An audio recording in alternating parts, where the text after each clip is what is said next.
Ukraine को America से मिला जिस तरीके से सबसे पावरफुल एयर डिफेंस सिस्टम, उसको लेकर बड़ी खबर आ रही है। यूक्रेन के पास अमेरिकी नासाम्स एयर डिफेंस सिस्टम और साथ ही एस्पाइड एयर डिफेंस सिस्टम भी अब यूक्रेन पहुंच चुके हैं। क्या मतलब है इसका? रूसी हमलों से बचने के लिए अब नासाम्स की कीव में तैनाती क्या संभव है?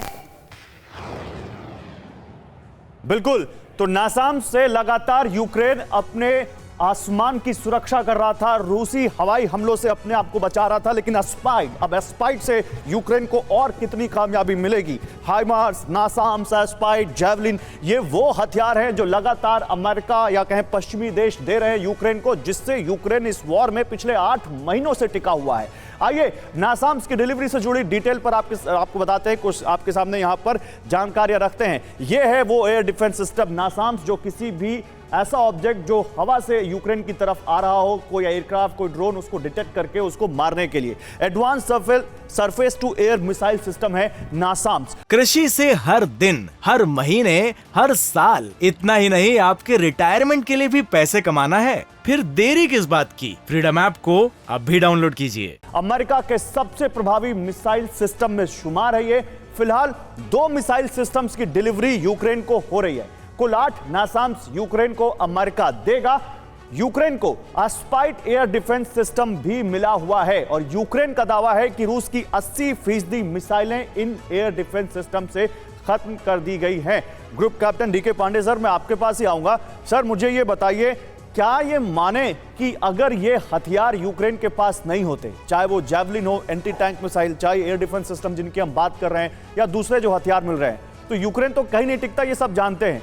लेकिन अमेरिका और दूसरे देशों से मिल रहे ये हथियार कब तक यूक्रेन को इस वॉर में बनाए रख सकते हैं? देखिए, इससे एक पहली बात तो इस एक्टिविटी में एक चीज़ जो आ रही है सामने कि वेस्टर्न कंट्रीज इस बात को अप्रिशिएट कर रहे हैं कि किसी भी तरह से रशिया ने अपना जो है एयर फेवरेबल सिचुएशन बना रखी है, और ये दबाव जो बना है रशियन फोर्सेस ने, उसका तोड़ जो है अभी नहीं निकल पा रहा है। हालांकि शटल कॉक ग्रेनेड का भी जो बीच में खबरें आ रही थी कि यूक्रेन उसका यूज़ करने का प्रयास कर रहा है, लेकिन बड़ा मुश्किल है बड़े टारगेट को डिस्ट्रॉय करना, तो उसके खिलाफ एयर डिफेंस सिस्टम की जरूरत पड़ेगी। और साथ में फतेह 110 और सल्फागार की भी सूचनाएं आ रही हैं कि शायद वो यूक्रेन को दिया जाएगा। ये सारी तैयारियां हो रही हैं रशिया के एयर अटैक्स के बचने के लिए। सर, अगर इस लिहाज से देखा जाए तो रूस के मुकाबले काफी आधुनिक हथियार अब यूक्रेन के पास हो गए अमेरिका की मदद से, तभी तो वो जंग को आगे भी खींच रहा है और रूस के सैनिकों को मात भी दे रहा है।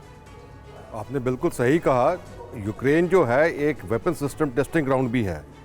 आप उसको इस तरीके से नज़रिए से भी देखें कि जितने भी लेटेस्ट वेपन सिस्टम यूक्रेन को दिए जा रहे हैं, वो एक्चुअल बैटलफील्ड कंडीशंस के अंदर उनको टेस्ट किया जा रहा है। और सर, ये 25 से 30 किलोमीटर वाली range surface to air missile, ये कितना यूक्रेन को डिफेंड कर लेगी? कितना एरिया डिफेंड कर लेगी? ये सिर्फ एक काउंटर मेजर है यूक्रेन के पास, क्योंकि यूक्रेन के जो प्रेसिडेंट हैं उन्होंने कई बार यूरोप और अमेरिका से खासकर ये मांग की थी कि हमें एयर डिफेंस सिस्टम दिए जाएं, क्योंकि रशिया बार बार अपने ड्रोन्स के साथ उनके ऊपर उनकी जो इकोनॉमिक और क्रिटिकल इंफ्रास्ट्रक्चर है उसको डिस्ट्रॉय कर रहा है। सर, आप देखिए, एक तरह से टैक्टिकली पूरी तरह से उस गेम में ही फिसते जा रहे हैं कि 2-5 हज़ार या फिर 2-5 लाख के ड्रोन के लिए आप 15-20 लाख के एयर डिफेंस सिस्टम का इस्तेमाल करेंगे, एक मिसाइल। जाहिर सी बात है कि अब जो भी मिले मांग रहे हैं, जो भी मिले, जैसे भी मिले, जितना भी मिले उतना सही, क्योंकि बिजली तो है नहीं, वेपन तो है नहीं, प्रोडक्शन है नहीं, तो ऐसे में ज़ेलेंस्की केवल और केवल वेस्ट पर पूरी तरह से निर्भर है। कृषि से हर दिन, हर महीने, हर साल, इतना ही नहीं आपके रिटायरमेंट के लिए भी पैसे कमाना है? फिर देरी किस बात की? फ्रीडम ऐप को अब भी डाउनलोड कीजिए।